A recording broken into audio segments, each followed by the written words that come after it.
ফের তৃণমূলের মিথ্যাচারের পর্দাফাঁস। এসআইআর নিয়ে তৃণমূলের মিথ্যাচার প্রকাশ্যে। ফের একবার এসআইআর ও এনআরসি গুলিয়ে দেওয়ার চেষ্টা, মানুষকে বিভ্রান্ত করার চেষ্টা অনুব্রত মণ্ডলের। আর এবার অনুব্রত মণ্ডল তিনি বিভ্রান্ত করার চেষ্টা করছেন মানুষকে। এসআইআর নিয়ে মিথ্যাচার করছেন শাসক দলের নেতা অনুব্রত মণ্ডল। এর আগে শাসক দলের একাধিক নেতা, এমনকি স্বয়ং মুখ্যমন্ত্রী মমতা বন্দ্যোপাধ্যায়ও তিনিও এসআইআর এবং এনআরসি গুলিয়ে দেওয়ার বারবার চেষ্টা করেছেন। আর এবার ময়দানে নামলেন অনুব্রত মণ্ডল। ঠিক কি বলছেন অনুব্রত মণ্ডল, শুনুন। মমতা ব্যানার্জিকে কি করতে হবে, কিভাবে উচ্ছেদ করতে হবে, এসআইআর নিয়ে এসো, এনআরসি করো, এসআইআর এর পর এনআরসি করে পশ্চিমবাংলার মানুষকে 2 কোটি মানুষকে জেলে রাখো, তারপর আমরা পশ্চিমবাংলা দখল করব।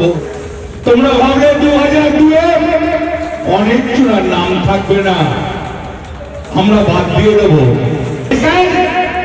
তোমরা করো, আমরা ভয় পাই না, আমরা ভয় জানি না, কোনো ভয়